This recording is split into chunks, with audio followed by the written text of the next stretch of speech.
Hello everyone, welcome back to YouTube channel of legal edge after college. मैं हूं मानसी और आज मैं आप लोगों के लिए एक लिस्ट लेके आई हूं of important topics for code of criminal procedure CrPC के जो हमारे इम्पॉर्टेंट टॉपिक्स हैं उनकी। मैं आपको इंडेक्स के थ्रू ही इम्पॉर्टेंट सेक्शंस बता दूंगी जो आप एंड टाइम पर रिवाइज कर सकते हैं जब आपके पास टाइम नहीं है पूरा का पूरा सीआरपीसी उठा के पढ़ने के लिए या पूरा का पूरा सीआरपीसी उठा के रिवाइज करने के लिए। तो आप अगर सिर्फ इन इम्पॉर्टेंट सेक्शंस को एक बार देख लेंगे तो आपका रिवीजन हो जाएगा और आपको समझ आ जाएगा कि what is CrPC, what is the concept of CrPC, और वो सब कवर हो जाएगा। तो ये जो वीडियो आने वाला है ये आप सभी के साथ शेयर कर सकते हैं जो भी सीआरपीसी पढ़ रहे हैं, पढ़ना चाहते हैं एग्जाम्स के लिए, नॉन एग्जाम्स के लिए, सबके लिए ही इम्पोर्टेंट है। इम्पोर्टेंट सेक्शन सीआरपीसी के जिनसे ऐसे क्विक रिवीजन हो जाएगा, तो सबके लिए इम्पोर्टेंट है ये वीडियो। शेयर करिए उन सभी के साथ जो इंटरेस्टेड हैं। Also like the video and if you are new to our channel, subscribe to our channel. सबसे पहले मैं स्टार्ट करूंगी कि हमारा डेफिनेशन क्लॉज में क्या क्या इंपॉर्टेंट है, फिर हम इंडेक्स की तरफ जाएंगे क्योंकि डेफिनेशन क्लॉज जो होता है वो हम हर एक्ट के लिए इम्पोर्टेंट होता ही है, बट काफी सारी डेफिनेशंस हैं। तो एक बार देख लेते हैं कि कौन कौन सी डेफिनेशंस इम्पोर्टेंट है। बेलेबल ऑफेंस की डेफिनेशन आपके इम्पोर्टेंट रहेगी, जिसमें क्या बोलते हैं कि ऑफेंस जो कि फर्स्ट शेड्यूल में दिया हुआ है as bailable is a bailable offence, and non bailable offence क्या है, that is also provided in this definition only, which is provided in first schedule of the act. Then you need to know what is a cognizable offense. Cognizable offense क्या होता है? Where a police officer can arrest without warrant, and a cognizable case is a case accordance in accordance with the first schedule. Then D is complaint. Complaint किसको की जाती है? Complaint magistrate को की जाती है। इसका जो explanation है उससे भी काफी questions पूछे जाते हैं कि अगर पुलिस ऑफिसर ने एक रिपोर्ट दी है और रिपोर्ट जो है वो नॉन कॉग्निजेबल ऑफेंस दिखाती है, then how will that report be treated? That report will always be treated as a complaint. ये जो इसका explanation है ये काफी important है और इससे काफी बार questions आ जाते हैं। इसके बाद हमारी जो नेक्स्ट डेफिनेशन इंपॉर्टेंट है, आप इन्वेस्टिगेशन देख सकते हो कि क्या होता है, जुडिशियल प्रोसीडिंग देख सकते हो कि क्या होता है। Then non-cognizable offense is important. Non-cognizable offense will be what? Where a police officer cannot arrest without a warrant. Cognizable offense क्या था? Cognizable offense was where a police officer could arrest without warrant, and non-cognizable offenses where police officer cannot arrest without warrant. Then your definition of police report देख लीजिए एक बार, it is provided under subsection 2 of section 173. Then comes your definition of summons case, victim, and warrant case.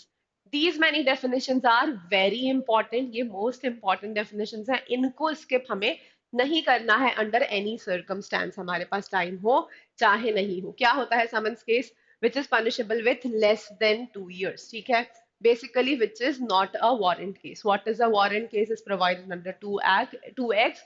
Warrant case is all the offenses is a case relating to an offense which is punishable with more than 2 years. जहां भी 2 साल से ज्यादा की punishment है वो आपका होता है वारंट केस, और जहां 2 साल से कम की पनिशमेंट है वो आपका होता है, that is your summons case. ठीक है, चलिए अब हम बाकी के सेक्शंस हमारे देख लेते हैं कि इसके बाद क्या इंपॉर्टेंट है। तो ये हमने देखा कि डेफिनेशन क्लॉज इंपॉर्टेंट है, short title extend and commencement हमेशा इंपॉर्टेंट होता है, तो ये देखना ही है आपको। इसके बाद जब हम चैप्टर 2 की बात करते हैं तो चैप्टर 2 में कॉन्स्टिट्यूशन ऑफ क्रिमिनल कोड्स है। सेक्शन 6 देख लीजिएगा कि क्या क्या क्लासेस ऑफ क्रिमिनल कोड्स हैं, कौन कौन से क्रिमिनल कोड्स होते हैं। इसके बाद बाकी सारे सेक्शंस आपको इन डिटेल पढ़ने की जरूरत नहीं है, बस आपको ये देखना है कि कौन सा कोड स्टैब्लिश करता है कोर्ट को और किसके पास पावर है जजेस को अपॉइंट करने की।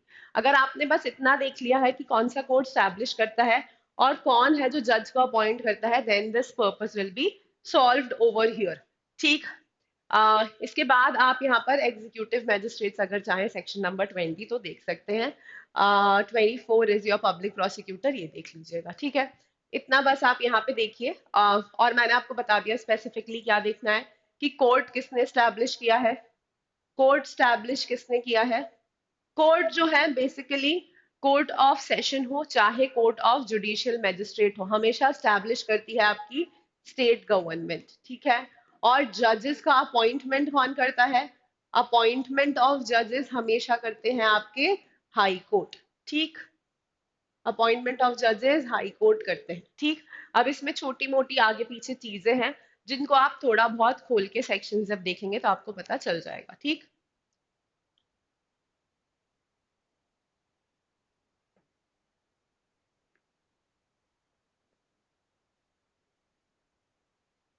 Excuse me and thank you.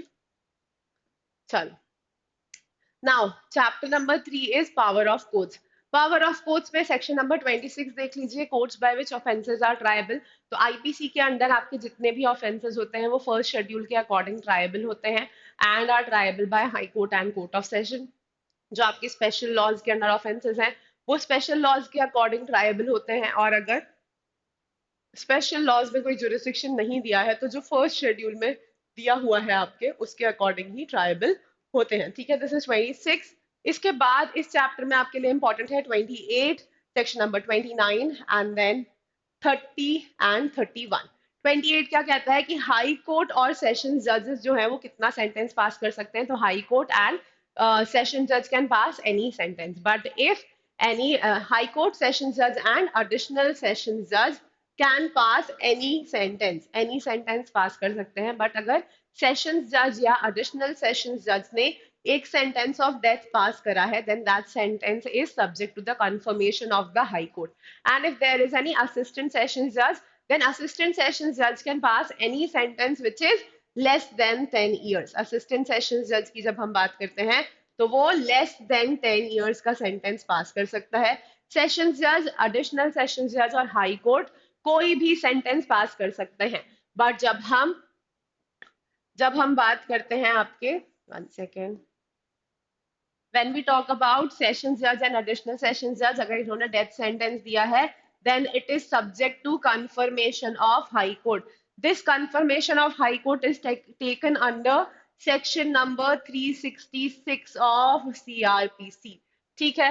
चलिए, इसके बाद आपका 29 बताता है कि मैजिस्ट्रेट जो कि आपका चीफ जुडिशियल मैजिस्ट्रेट JMFC और जुडिशियल मैजिस्ट्रेट सेकंड क्लास कितना सेंटेंस पास कर सकते हैं। सेक्शन नंबर 30 जो है this is read with section number 65 of IPC. Section number 65 of IPC के साथ हम पढ़ते हैं सेक्शन नंबर 30 को, सेक्शन जिसमें ये देखते हैं कि अगर इम्प्रिजनमेंट, अगर फाइन अगर सेंटेंस ऑफ फाइन दिया गया है and there is a default in payment of fine, तो हम कितना सेंटेंस दे सकते हैं इम्प्रिजनमेंट का, that is seen under this section. Section number 31 क्या कहता है, sentence in cases of conviction of several offences at one trial, जहां पर एक ट्रायल पे दो या दो से ज्यादा ऑफेंसेस के लिए पनिश किया गया है, उस सिचुएशन में सेंटेंस कैसे चल सकता है, या तो कॉन्करेंटली चलेगा या कॉन्जिक्यूटिवली चलेगा। यही बात आपकी सेक्शन नंबर 31 में दी है, ठीक। इसके बाद chapter number 5 is not so, chapter number 4 is not so important, chapter number 5 आपका इंपॉर्टेंट है। इसमें section number 41 very important provides some 9 grounds when police officer may arrest without warrant. Police officer और arrest कब कर सकता है बिना warrant के, उसके लिए 9 ग्राउंड्स प्रोवाइडेड है।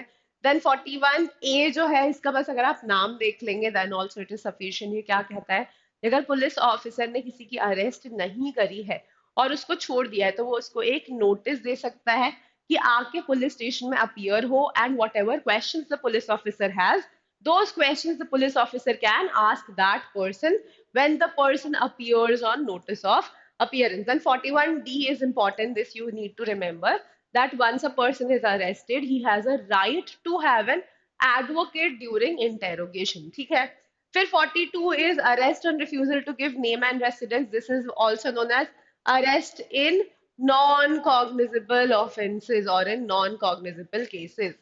नॉन कॉग्निजेबल केसेस में अरेस्ट विदाउट वारंट कब होगी, वो 42 में दिया हुआ है। 43 में अरेस्ट बाय प्राइवेट पर्सन, हम और आप कब अरेस्ट कर सकते हैं। 44 इज अरेस्ट बाय मैजिस्ट्रेट, ठीक है। ये सारे ही सेक्शंस यहाँ पर आपके इंपॉर्टेंट हैं। इसके बाद आप यहाँ पर 49, 50 और 50A देख सकते हैं। 49 क्या है कि किसी को भी अननेसेसरी रेस्ट्रेंट नहीं किया जाएगा, जो आपका प्रेम शंकर शुक्ला वर्सेस दिल्ली एडमिनिस्ट्रेशन वाला केस है, और आपका एक और केस है सुनील बत्रा वाला जो केस है, they are related with section 49 only, कि किसी को भी अननेसेसरीली हैंड कफिंग करके लेके नहीं आया जाएगा कोर्ट में, किसी को भी बिना किसी रीजन के हैंडकफ नहीं किया जाएगा। ठीक। फिर 50 है कि अरेस्ट अगर की गई है तो अरेस्ट के ग्राउंड्स आप इन्फॉर्म करोगे। This is basically rights of arrested person. 50, 50A and 49 are what? Rights of arrested persons. ठीक। फिर जब हम राइट्स ऑफ अरेस्टेड पर्सन्स की ही बात करते हैं तो यहाँ पर आपका सेक्शन नंबर 55A जो है, health and safety of arrested person, this is also important. ठीक है। देन पर्सन, फिर इसके बाद आप ये देख लीजिएगा 58, पुलिस टू रिपोर्ट एप्रीहेंशन। जहां पर भी पुलिस ऑफिसर ने अरेस्ट किया है विदाउट वारंट, वहां पे क्या होगा? Police officer will inform about this arrest to district magistrate और टू सब डिविजनल मैजिस्ट्रेट। ठीक है। Then 57 is your another right which says that person who is arrested should be taken before the court within 24 hours. ठीक। चलिए, now let's come to chapter number 6. Chapter number 6 में summons दिया हुआ है। Summons क्या होता है, समन्स कौन इशू करता है, समन्स की सर्विस कैसे होती है, ये सब अगर आपको ऊपर ऊपर से नॉलेज है तो इट इज फाइन, पूरा पढ़ने की जरूरत नहीं है। Similar goes with warrant of arrest. Warrant of arrest में 71 इंपॉर्टेंट है, ये ध्यान रखिएगा। इसी को हम बेलेबल वारंट ऑफ अरेस्ट भी कहते हैं कि अगर कोर्ट को लग रहा है कि अरेस्ट करके कस्टडी में रखना जरूरी नहीं है तो वो अरेस्ट में ही एक अमाउंट ऑफ श्योरिटी या amount of security, amount of bond दे सकता है और उसके बेसिस पर आपकी यहाँ पर अरेस्ट हो सकती है। ठीक है। आपको बेल दी जा सकती है at the time of issuing of warrant, जब वारंट लेके आया जा रहा है आपके सामने, and if you provide that bond, if you provide that amount of security, then you can be released. ठीक। ठीक है। then what is important over here? ठीक है। then one thing, sorry, notification of substance of warrant section number 75 is important and 76 is important. 75 क्या कहता है कि when warrant is getting executed you will take the warrant, you will explain what is written in the warrant, you will explain the grounds of warrant, you will show the warrant to the person who is to be arrested and then only the warrant will be executed. 76 कहता है कि if person is arrested then he should be brought into the court within a period of 24 hours. ठीक है। यहाँ 24 hours की बात है, यहाँ पर ये बात है कि show warrant and tell him what is written in the warrant. ठीक।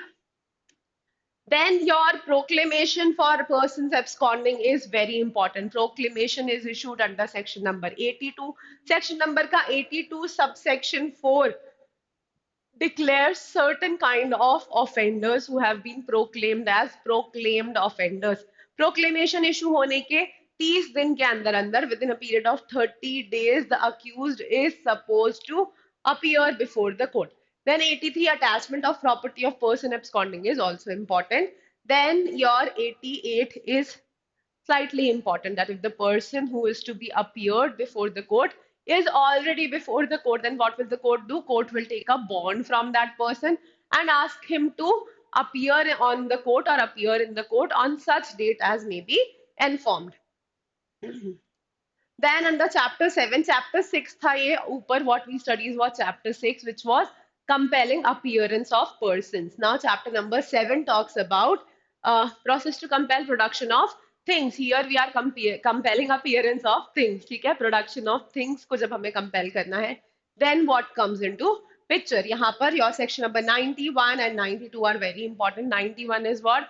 91 gives you a summons to produce a thing. Any person who has any particular thing, to that person a summons can be issued that if you have this remote then you are required to produce this remote before the court. All right. This summons can be issued by both by a court and also by a police officer. But when police officer is issuing it, jab summons, if it is being issued by the court then it is called a summons. But if it is issued by a police officer, it is called a written order. एक written order can be issued by the police officer requiring the person to produce the summon or to produce the document before it. ठीक है. Then 92 is procedure as to letters and telegrams. Similarly, when you have to compel any postal authority or any telegraph authority for production of any document which is in their custody, then a summons cannot be issued directly to them. Only a requisition or a request can be made to them. This request is made according to section number 92. There are certain authorities, only those authorities can make this request. ठीक है? Then search warrant is issued under section 93. Search warrant कहाँ issue होता है? Section 93 में issue होता है. That is important. Section 97 is important. The principle of habeas corpus has been incorporated into Code of Criminal Procedure through section number 97. यहाँ पर क्या होती है? Search of persons होता है. If any person is not found, then an order to search that person is passed under section number 97. Okay. ठीक है. Now let's move ahead. This chapter is not important. Yes, under chapter number 8, which is security for keeping peace and for maintaining good behavior. Section number 106, 7, 8, 9, and 10 are very important, and 111 is important.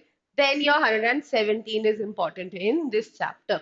106 क्या कहता है कि in cases of conviction, court of session or judicial magistrate first class या chief judicial magistrate, just check it once, can issue a can direct that a bond be made or payment of money to be done in order to maintain peace of the society for a period of 3 years. Similarly, such order can be made by executive magistrate under section number 107, and for keeping good behavior under 108 and 109 and 110. Under 110, habitual offenders are asked to pay this bond or to make this bond. Interim order is made under section 111. Then after hearing and everything, final order is made under section 117. ठीक है? यहाँ पे आता है आपका final order और यहाँ आता है आपका कैसा interim order. ठीक, चलिए. Yes. Now we come to maintenance. Under provisions of maintenance, chapter number 9, maintenance कौन देता है? Husband gives or children gives. Husband gives to wife, children give to parents, parents give to children. ठीक है? This is provided under section number 125. 125 is important. Order for giving maintenance is passed by judicial magistrate first class. This can be an order for interim maintenance also and for general maintenance also.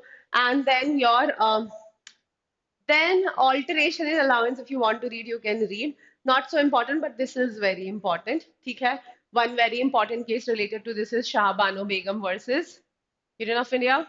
Shah Bano Begum case is very important related to this. And enforcement of order of maintenance can be done anywhere where the person resides. वहाँ पर जो भी magistrate है, local magistrate, that can enforce the order of maintenance. ठीक है? चलो.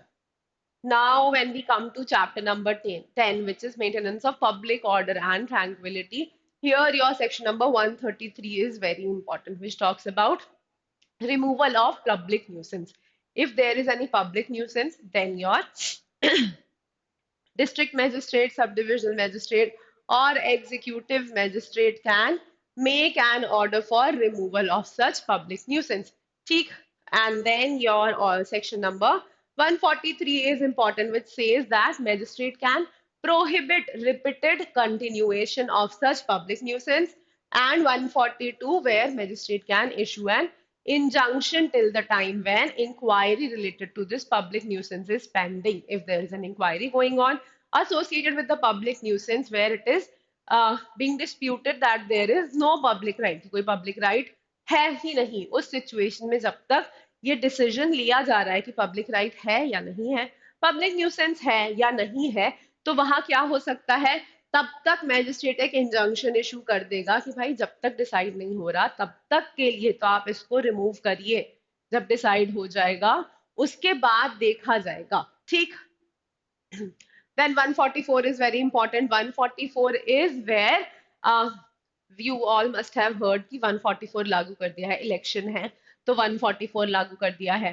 Covid था तो 144 अप्लाई हो गया था. जब भी कुछ ऐसी कम्युनल वायलेंस टाइप की सिचुएशंस अराइज होती हैं तो 144 आपका अप्लाई कर दिया जाता है.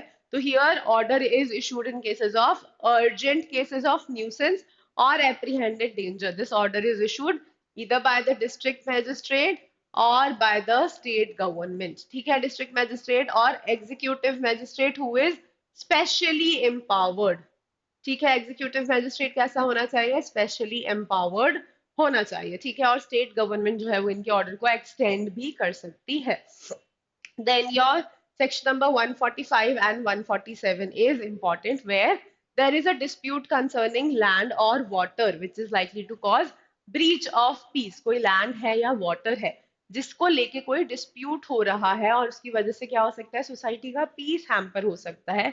Then here also your executive magistrate or district magistrate can pass an order. Similarly, if there is any dispute regarding right to use of land or water, use कैसे करना है किसी land को या कोई river को या water source को, well को, उसको लेके अगर कोई dispute है तो भी यहाँ पर executive magistrate या district magistrate आपका decision दे सकता है, ठीक है. ठीक है. I hope the lecture is, I mean, the session is going fine. You guys are able to understand what I am trying to communicate. I think पूरा भी हम अगर देखेंगे तो I think there will be not more than 100 or 150 sections. तो अगर आप 484 sections में से if you are able to shortlist 100 or 150 sections, then it is a very big deal. अगर सिर्फ इतना पढ़ के आपका काम चल रहा है तो बहुत ही sorted हो जाएगा, right?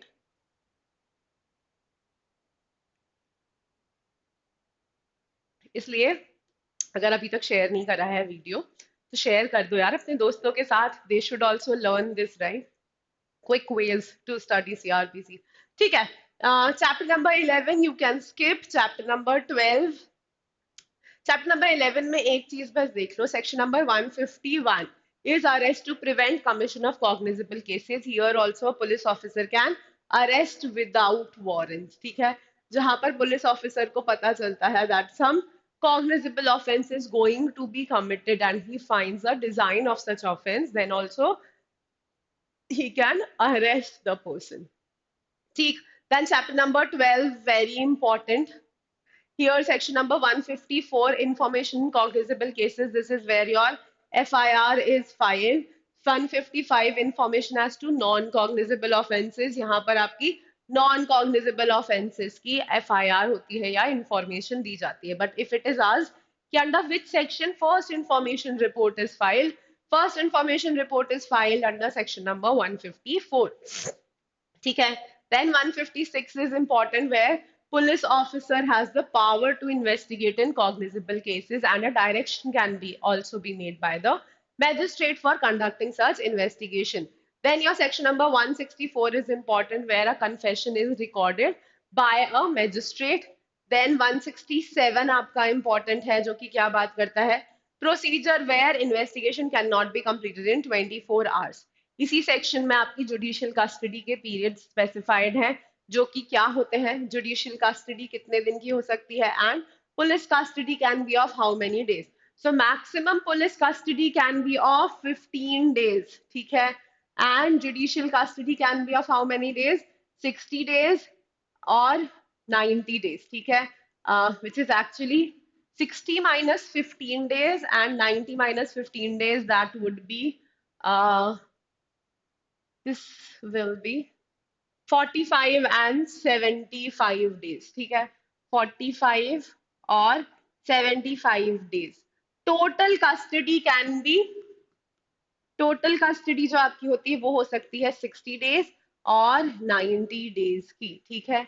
This is provided under which section? Under section number 167. After this period of custody is over, even if after this period of custody your police report is not filed, police report इतने दिनों में आ जानी चाहिए. अगर इतने दिनों में आपकी पुलिस रिपोर्ट नहीं आ रही है तो क्या होगा? then the person will be released on bail. ठीक. then ठीक है, fine. The rest of the provisions are skippable. 173 you need to see.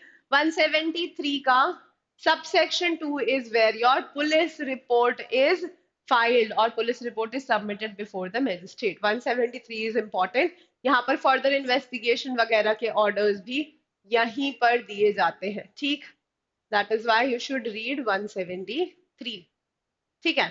Now when we come to jurisdiction, अब हमारा investigation वाला portion भी cover हो गया, सब हो गया. अब हम jurisdiction पे आ जाते हैं. Jurisdiction of courts is provided under chapter number 13. Index के बेसिस पे पढ़ाई हमेशा करनी चाहिए. No matter how much you study from inside the barrack, you should also always have a look at the index. ठीक है, इंडेक्स के ऊपर भी हमेशा आपको एक नजर मारनी ही चाहिए. जितनी थोड़ी बहुत जितनी कोशिश हो पाए इंडेक्स याद करने की, you should try to remember as much as you can. Last minute revision just one day before the exam, you can always open up your index and brush up the things inside. ठीक है. ठीक है. Now when we come to jurisdiction, jurisdiction में section 177 is important because it gives the ordinary jurisdiction. Then you have to look at section number 181.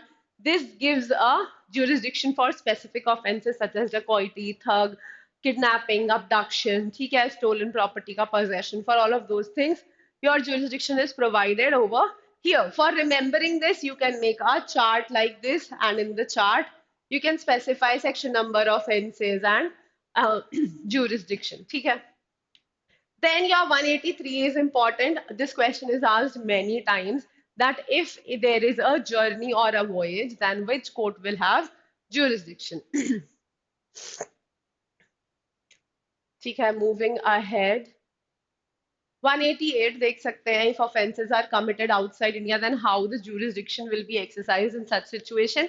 Sanction will be taken off central government. Only after sanction is taken off central government, then you can exercise jurisdiction for offences committed outside India.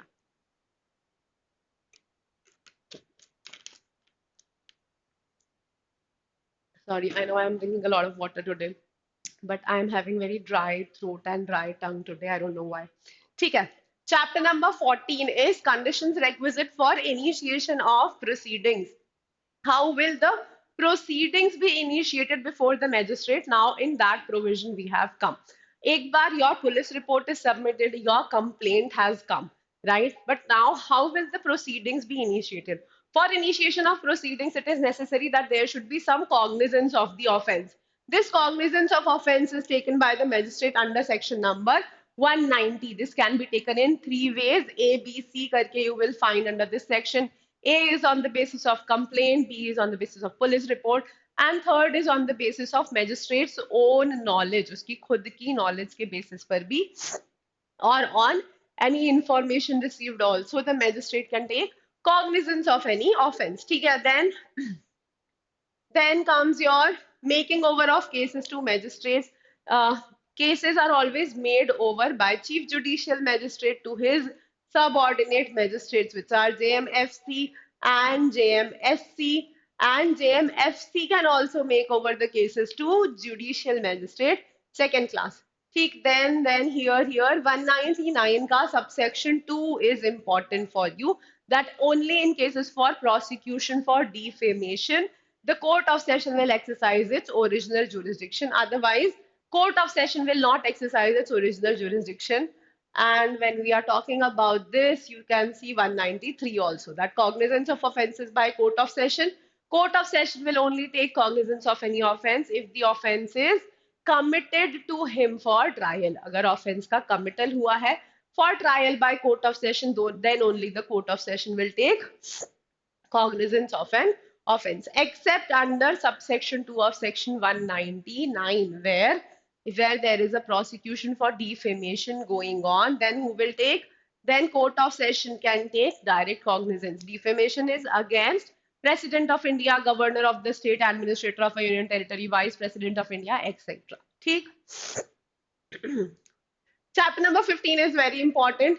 You try to study all the sections. Here 200 में examination of complainant and witnesses is done. Once a complaint is filed before the magistrate, magistrate will examine the complainant and any witnesses which are there along with the complainant. ठीक है. 201 में where magistrate is not competent to record the complaint, then what will the magistrate do? Magistrate will direct the person to the appropriate court, that I do not have the jurisdiction, that court has the jurisdiction, you need to go to that court to file your complaint. Then 202 mein there is postponement of issue of process if the magistrate is giving any direction for investigation or is inquiring into the case by himself, then he needs to postpone the issue of process or appearance of the accused. If after investigation the magistrate is of the opinion that there is no substance in the complaint, Then under 203, magistrate will dismiss the complaint. If there is substance in the complaint, then what will happen?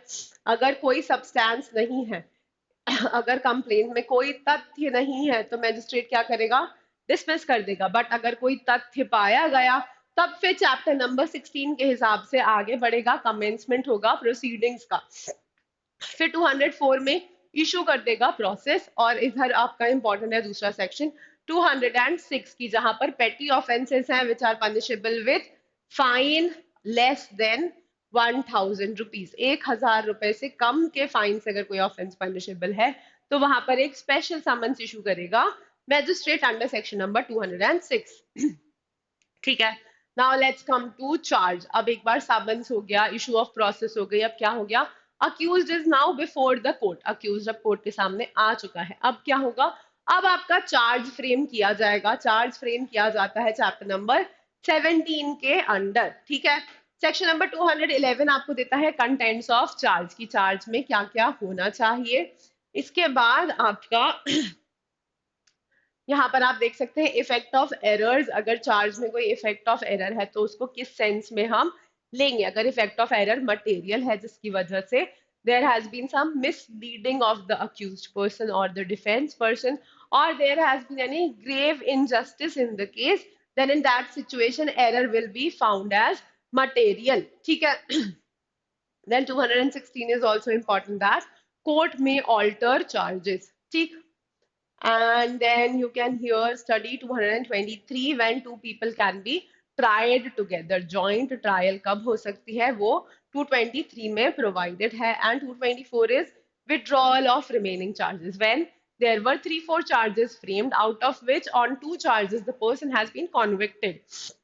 The remaining 2 charges will be withdrawn. ठीक है. This is 224. Now we come to trial provisions. Chapter number 18 talks about trial before a court of session. Trial कैसे होती है? Here you do not need to remember any section numbers, but trial कैसे होती है ये आपको पता होना चाहिए.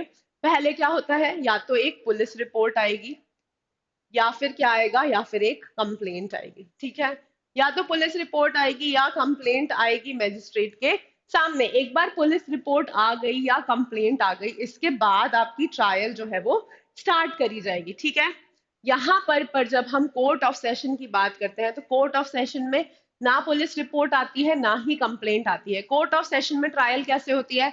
कोर्ट ऑफ सेशन में ट्रायल होती है जब आपका, सॉरी 1 सेकेंड. ठीक है. कोर्ट ऑफ सेशन में आपके ट्रायल होती है, अरे अरे अरे अरे 1 सेकेंड. ठीक.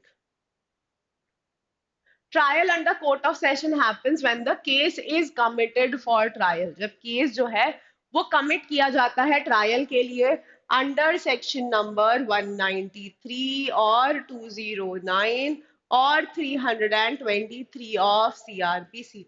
इन तीनों सेक्शंस के अंदर कोई भी केस जो है वो कोर्ट ऑफ सेशन को कमिट किया जा सकता है फॉर ट्रायल.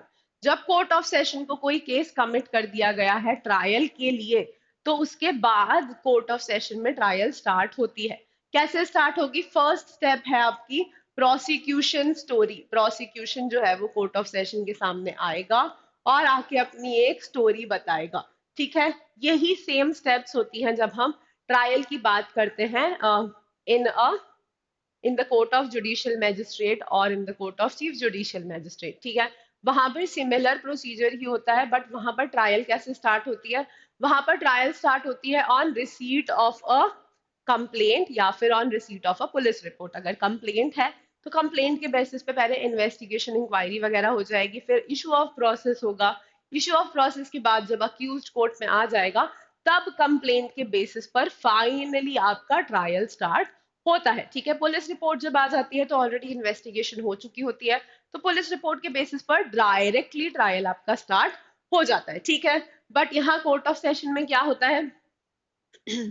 पहले आपकी प्रोसिक्यूशन स्टोरी होती है. प्रोसिक्यूशन स्टोरी सुन के कोर्ट जो है वो डिटरमाइन करेगा कि केस है भी या नहीं है, अक्यूज के ऊपर हम चार्जेस फ्रेम करें भी या नहीं फ्रेम करें. उसको लगेगा कि केस नहीं है तो क्या करेगा? वो डिस्चार्ज कर देगा, अक्यूज को डिस्चार्ज कर देगा. अगर उसको लगेगा कि केस है, there is some substance in this story which the prosecution has told, then what will the court do? Court will frame a charge, एक charge frame कर देगा. अब चार्ज फ्रेम करने के बाद कोर्ट क्या करेगा? चार्ज फ्रेम करने के बाद प्रोसिक्यूशन के एविडेंसेस लेगा, उसके विटनेसेस वगैरह को एग्जामिन करेगा. प्रोसिक्यूशन के एविडेंसेस लेने के बाद अगर कोर्ट को लगता है कि नहीं भाई कोई दम नहीं है, accused has not done any offence, तो फिर क्या करेगा? यहाँ पर अक्यूज्ड को अक्विट कर देगा. ठीक है, अक्यूज्ड को अक्विट कर देगा. अब ये वाली जो आपकी स्टेप है, ये जो आपके अक्यूज के अक्विटल की स्टेप है, ये सिर्फ कोर्ट ऑफ सेशन की प्रोसीडिंग्स में होती है. This happens only in court of session. जब हम यहाँ पर वारंट केसेस देखेंगे, वारंट केसेस में प्रोसिक्यूशन एविडेंस के बाद अक्विटल नहीं होता, प्रोसिक्यूशन एविडेंस के बाद डायरेक्ट डिफेंस का एविडेंस लिया जाता है. बट जब कोर्ट ऑफ सेशन में प्रोसीडिंग होती है तो प्रोसिक्यूशन एविडेंस के बेसिस पर भी कोर्ट ऑफ सेशन में अक्विटल हो सकता है, अगर कोर्ट ऑफ सेशन के जज को क्या लगता है कि केस जो है उसमें कोई दम नहीं है. ठीक है, अब अगर यहाँ पर आपका अक्विटल नहीं हुआ तो क्या होगा?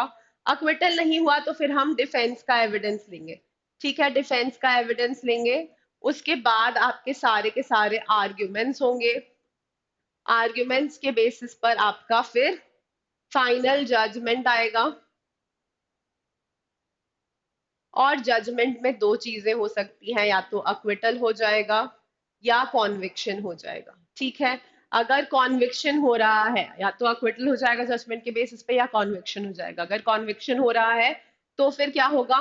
सेंटेंस हियरिंग होगी. There will be a hearing on the basis of sentence, कि कितना सेंटेंस दिया जाए. प्रीवियस कॉन्विक्शन देखा जाएगा, if there is any previous conviction that will be seen, and then finally what will happen? Then your sentence will be passed. ठीक है, फिर punishment दे दी जाएगी after looking at previous conviction. ठीक, this is how your trial happens. Only this much portion you need to know. Section numbers याद करने की यहाँ जरूरत नहीं है, but trial की स्टोरी आपको पता होनी चाहिए कि ट्रायल चलती कैसे है. ठीक है, ऐसे ही ट्रायल चलती है. वारंट केसेस में भी सिमिलरली ट्रायल चलती है.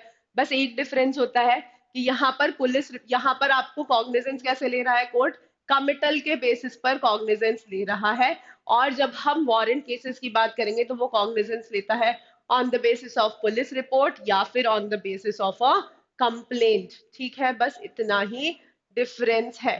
ठीक, और एक और डिफरेंस क्या है कि यहाँ पर ये जो बीच में अक्विटल होता है, ये वाला अक्विटल जो है ये आपको वारंट केसेस में नहीं मिलेगा. वारंट केसेस में प्रोसिक्यूशन स्टोरी डिस्चार्ज. अच्छा, यहाँ पर एक चीज छूट गई. चार्ज बनाने के बाद यहाँ पे एक स्टेप आती है आपकी conviction of plea of guilty. Accused से पूछा जाता है कि क्या आप गिल्टी हो, और do you plead that you are guilty of the offence. और अगर वो कहता है कि हाँ वो गिल्टी है तो फिर यहाँ पर ही कॉन्विक्शन हो जाएगा. पर अगर वो कहता है कि नहीं वो गिल्टी नहीं है तो फिर क्या होगा?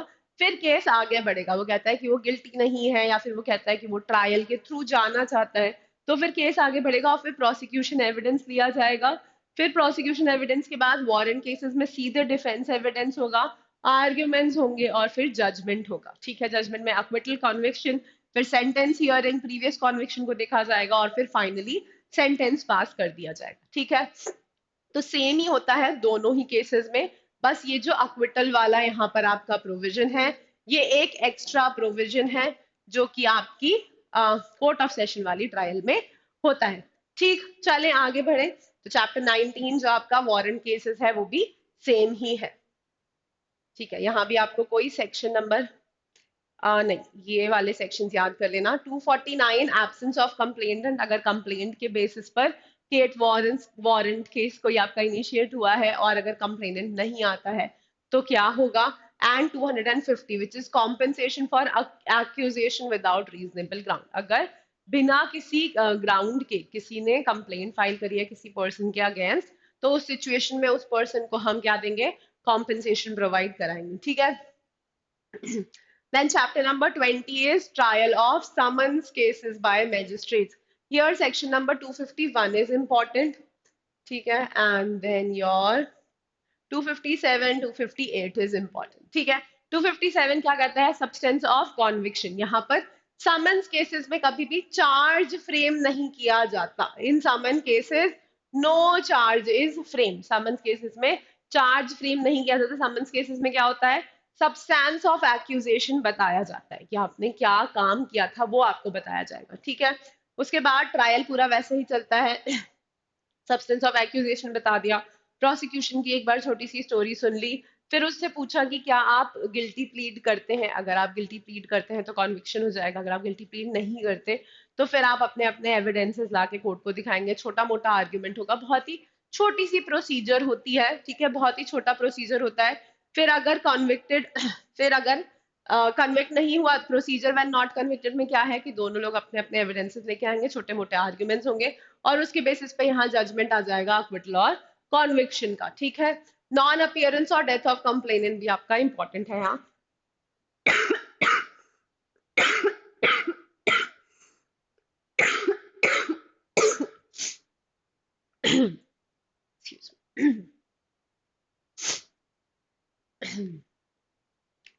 If complainant does not appear or death of complainant happens, then in this case mostly acquittal happens, ठीक है। mostly इस केस में acquittal हो जाता है अगर death of complainant है या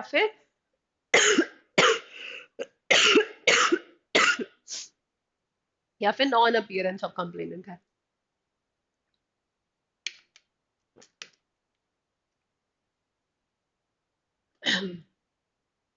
ठीक है। Then withdrawal of complaint कैसे होती है, that is also provided, and power to stop proceedings is given in certain cases. So these three sections are very important when we talk about summons cases. Chapter 21 is your summary trial. 260 is very important. There are only certain kind of offenses जिनकी summary trial हो सकती है, and there are only certain fixed number of judges जो summary trial कर सकते हैं। वो सब आपको 260 के अंदर मिलेगा, ठीक है। Only 260 is important over here, ठीक, हाँ, राइट। चलो, chapter number 21 A is plea bargaining. Plea bargaining में 265 A which is application to the chapter is important. I think बस इतना देख लोगे तो काम चल जाएगा, इससे ज्यादा देखने की जरूरत नहीं है। बाकी स्टोरी देखनी हो तो obviously you can read through and know the story, but 265 ए की चैप्टर की एप्लीकेबिलिटी क्या है, that much is sufficient. Apply होता है on offences punishable with less than 7 years। 7 years से कम की सजा वाले ऑफेंसेस पर plea bargaining is applicable.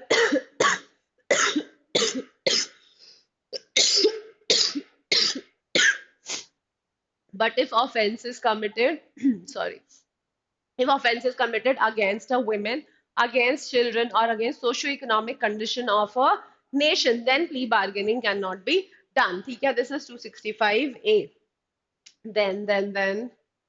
Then this is not important, you can leave this. Here language of the court is important. Language of the court जो है वो कौन determine करेगा? I think state government determine करता है यहाँ पर language of the court। एक बार खोल के जरूर देख लेना 272, ठीक है। ठीक है, बाकी you can skip. Chapter number 14 very important. This is a very important section. Star chapter है ये भी, ठीक है। इससे पहले एक और चैप्टर था, चैप्टर नंबर 12, जिसपे मैंने स्टार लगाया था। This is also star, and 200 to 204 में चार सेक्शन है तो चार भी डुएबल है, ठीक है। 300 इज वेरी इंपॉर्टेंट। क्या बात करता है, डबल जुबार्डी वाली बात करता है कि एक बार ट्रायल हो गया तो अक्विटल हुआ हो चाहे कॉन्विक्शन हुआ हो, सेकंड ट्रायल नहीं होगा, that is section number 300। 306, 7, 8 is very important, which talks about tender of pardon. Tender of pardon कैसे होगा, what are the conditions of tender of pardon, which court can give tender of pardon, court of session tender of pardon कैसे देगा, if tender of pardon is not fulfilled or the person has lied even after taking tender of pardon, in that situations how will the proceedings go on, ठीक है। this is your 6, 7, 8। 311 is important। 311 is very similar to section number 165 of Indian Evidence Act। जो आपका 165 है Indian Evidence Act का, उससे काफी similar है 311। यहाँ पर जज या मैजिस्ट्रेट जो है वो ऑर्डर दे सकता है और to any person witness or any person to appear before the court and can examine such person। Then 311A is also important, where handwriting and signatures can be examined, ठीक। Then 313 is important, where examination of accused is done by the magistrate or by the court। 315 is where if the accused wants to become a witness, then accused can himself voluntarily come to the court and say that he wants to become a witness, and then oath will be given to the accused under section number 315. 313 में no oath is given, and whatever is said by the accused is not used against him under 313. but 315 में अगर वो आके कुछ कहता है तो वो उसके अगेंस्ट यूज किया जाएगा और ओथ पर उससे लिया जाएगा, ठीक है। Then your 320 is compounding of offenses, कि offenses compound कैसे किए जाते हैं, ये भी बहुत इंपॉर्टेंट सेक्शन है। इसमें दो टेबल्स हैं, वो टेबल्स पढ़ने की आपको जरूरत नहीं है, बस कुछ ऑफेंसेस ऐसे होते हैं जो कि कंसेंट ऑफ द कोर्ट के साथ कंपाउंड किए जा सकते हैं, और कुछ ऑफेंसेस ऐसे होते हैं जो पार्टीज खुद से कंपाउंड कर सकती हैं, ठीक है। देन कंपाउंडिंग का इफेक्ट क्या होता है, that also you will find in section number 320। If the person is a lunatic और इज अ माइनर, देन उसके बिहाफ पर कौन कंपाउंड कर सकता है, लीगल रिप्रेजेंटेटिव कंपाउंड कर सकता है या नहीं कर सकता है। All of these things you will find in section number 320। इसके सबसेक्शंस पढ़ना इंपॉर्टेंट है। You can leave the table और the chart associated with the section, ठीक है। फिर 321 विड्रॉवल फ्रॉम प्रोसिक्यूशन। प्रोसिक्यूशन जो है वो किसी भी स्टेज पर before passing of judgment withdraw कर सकता है प्रोसिक्यूशन से। This is 321। And then your directly 323 देख लेना, यहाँ पर कमिटल होता है फिर से after commencement of trial if the magistrate is of the opinion that the case is tribal only by the court of session. Then what can the magistrate do over here? The magistrate will commit the case for trial to court of session. इतना बोल रही हूँ, please like the video, share it, subscribe to the channel if you are new, okay? And press the bell icon also, ठीक है? चलो then then we come to 327. Court to be an open court. Criminal courts कैसे होंगे? Open courts होंगे. Some proceedings or some hearings will be done in camera, such as rape proceedings, etc. That is provided under section number 327. Now this chapter also you can skip कर देना ये वाले chapter को। हाँ, अब हम आ जाते हैं chapter number 26 which is what provisions related to administration of justice. ये जो हमने स्किप किया था एक सेकेंड, ये क्या बात करता है कि if there is any person who is of unsound mind, अगर कोई अक्यूज है जो अनसाउंड माइंड का है तो उसकी ट्रायल कैसे करी जाएगी, और ट्रायल के बाद अगर उसका कन्विक्शन होता है तो उसको कहाँ भेजा जाएगा, तो उसको भेजा जाएगा रिहेबिलिटेटिव होम्स में, मेंटल हॉस्पिटल्स में, ऐसा सब है। और ट्रायल करनी है तो नेक्स्ट फ्रेंड के थ्रू, गार्जियन के थ्रू, ऐसा सब कुछ कुछ इसमें है। If you want to know the story, you can know the story. But वैसे this chapter is not very important. ठीक है, ठीक है। Chapter number 26 provisions as to offences affecting the administration of justice. अगर कभी false evidence दिया है under section 195 of Indian Penal Code, not 195, 193 of Indian Penal Code, 193 of IPC के under, if any false evidence has been given, then in that situation how will a trial take place, what will be the proceeding, that is provided in this chapter. Here section number 340 is important, 344 is important कि summary procedure कब किया जा सकता है for giving false evidence. And then you can read 348 which is discharge of offender on submission of apology. अगर offender एक written apology दे देगा तो भी उसको छोड़ा जा सकता है, ठीक है। बस this much. Then we come to judgment. 353 and 354 is important कि judgment कौन सी डेट पे दिया जाएगा, जजमेंट कैसे दिया जाएगा, क्या कॉपी होगी, क्या लैंग्वेज होगा जजमेंट का, अगर डेथ सेंटेंस है तो उसमें क्या लिखा होगा, all of that is given under 353 and 354, ठीक। फिर 357, 357 ए बी सी। 357 क्या है? Order to pay compensation, whatever fine is levied on the accused, if the accused is convicted, that fine will be used to pay compensation to the victim and to pay his expenses of trial, ठीक है। Victim का compensation और उसके trial के expenses पे करने के लिए हम यहाँ पर ऑर्डर करते हैं to pay compensation to the victim. Then 357A victim compensation scheme है जिसमें डिस्ट्रिक्ट लीगल सर्विस अथॉरिटी या स्टेट लीगल सर्विस अथॉरिटी को कोर्ट एक रिपोर्ट बना के भेजता है, डायरेक्शन देता है कि please pay compensation to the particular victim. 357B बोलता है, मैंडेट करता है कि additional compensation shall always be paid if the person is a victim of an acid attack or a victim of a offense of gang rape, ठीक है।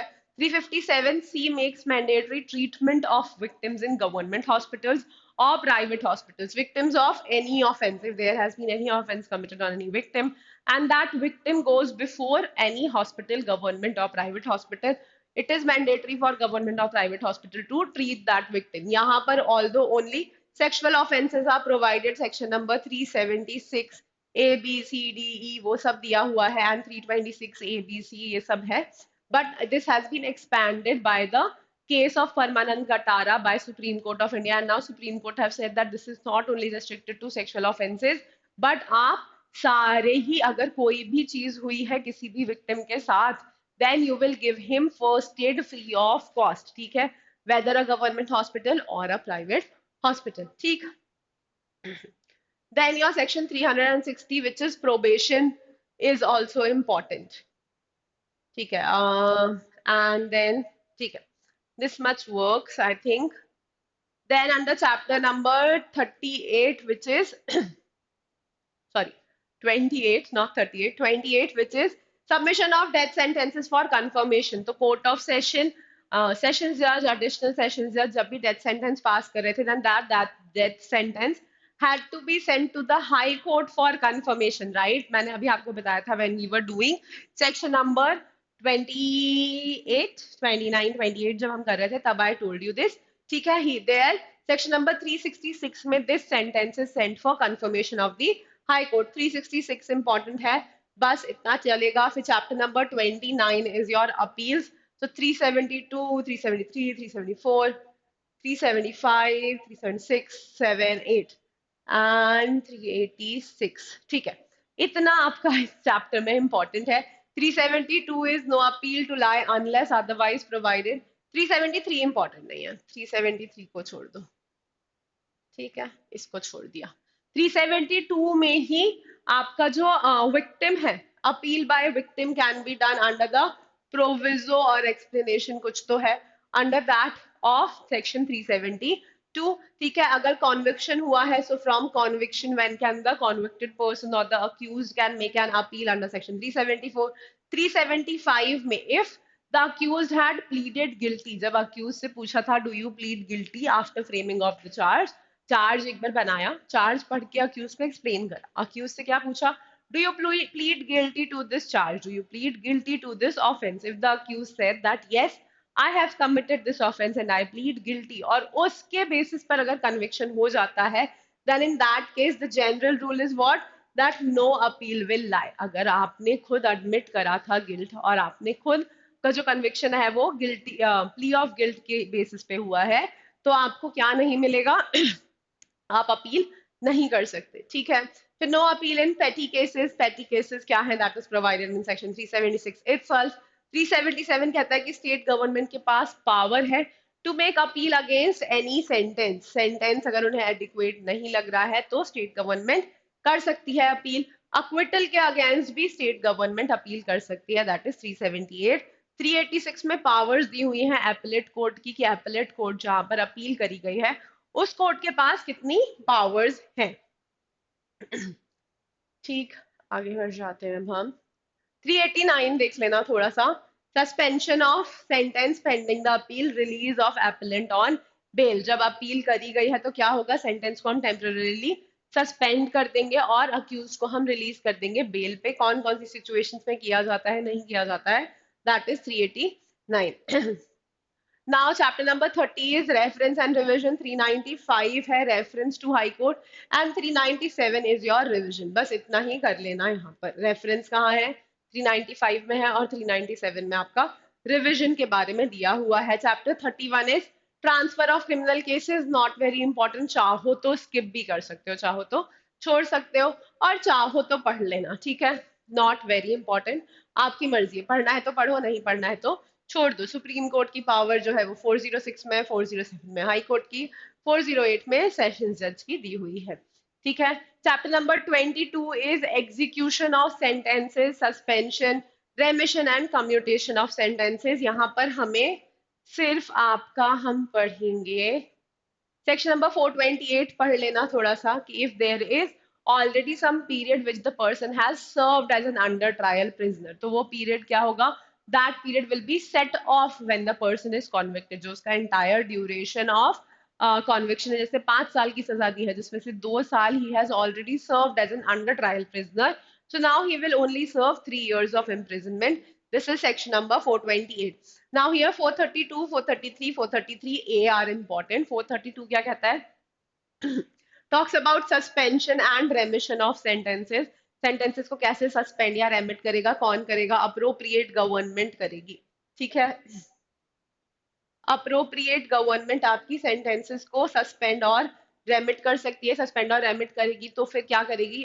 जिस भी court ने कॉन्विक्शन किया है उस कोर्ट का एक ओपिनियन लेगी, उस ओपिनियन के बेसिस पे सस्पेंशन और रेमिशन होगा, ठीक है? कम्यूटेशन कौन से सेंटेंस का कितना हो सकता है? That is 433। 433A also provides for power of रेमिशन और कम्यूटेशन ऑफ सर्टेन sentences. ठीक, now let's come to bail. Bail is chapter number 33, section number 436, 436A, 437, 437A. ठीक है, बस इतना पढ़ लेना बेल में, इससे ज्यादा पढ़ने की जरूरत नहीं है। 436 में बेल है इन बेलेबल ऑफेंसेस। 436 में bail is given as a right, एक राइट की तरह बेल दी जाती है 436 में। 436A बताता है कि मैक्सिमम पीरियड कितना है जिसके लिए किसी प्रिजनर को अंडर ट्रायल रखा जा सकता है, विच is what? Half of the maximum period, ठीक है? Half of the maximum period के लिए किसी भी प्रिजनर को अंडर ट्रायल रखा जा सकता है। 437 बात करता है bail in non bailable offences.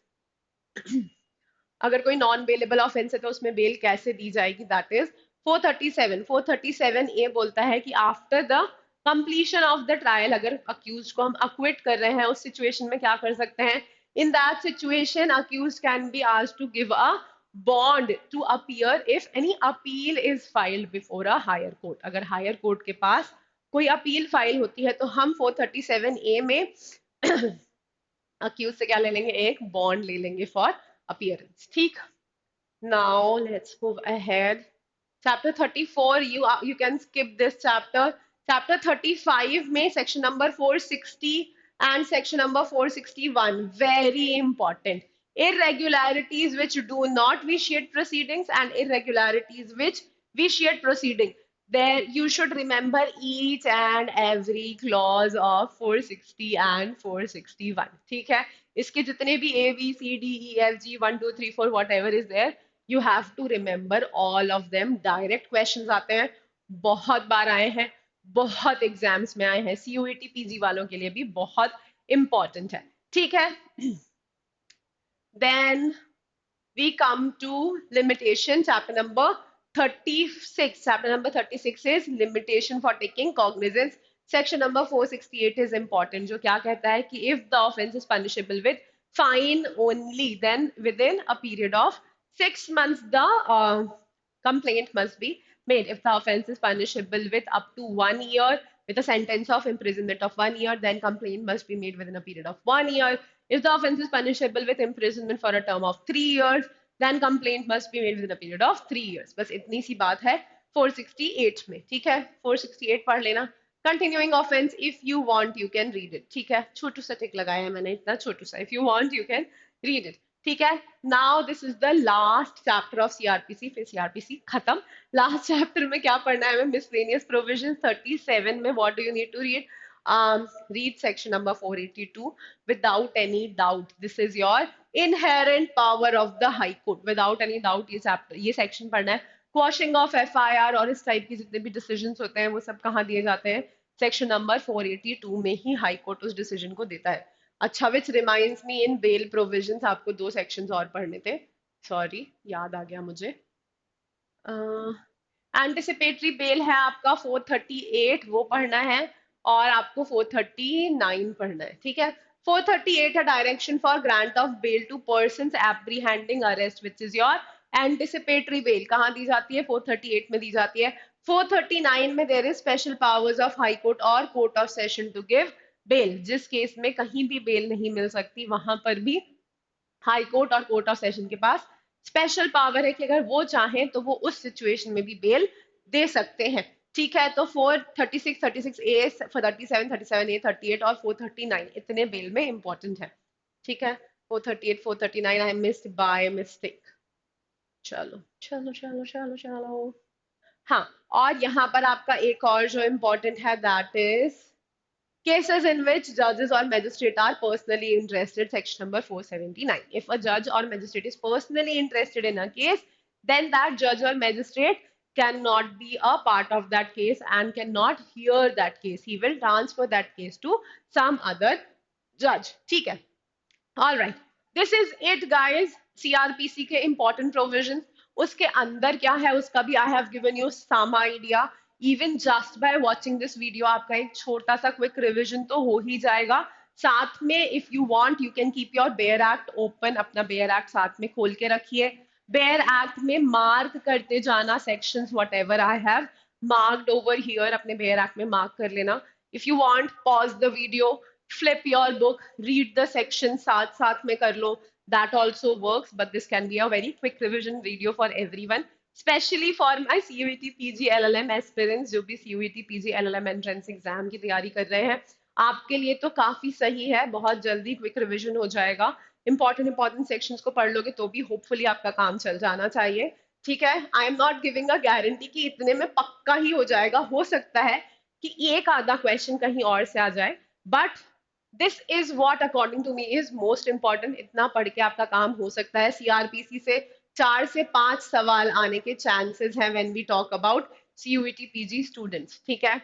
Also, if you want to prepare for any exam with us, then you can, for any law officer exams, for any LLM entrance exam, then also you can join us for a more proper guidance, for a more enhanced way of studying. Okay, for that you can go to toprankers.com, go to online courses, law PG plus banking, and here you can select whatever you are interested in, whatever is your targeted exam. Okay, if you go to CLAT LLM, you will find our running and upcoming batches over here. Also, we have some masterclass already going on for CUET PG LLM. So that also, if you are interested in, you can have a look at it. All right, this is it from my side, guys. Happy learning. Take care. Bye-bye.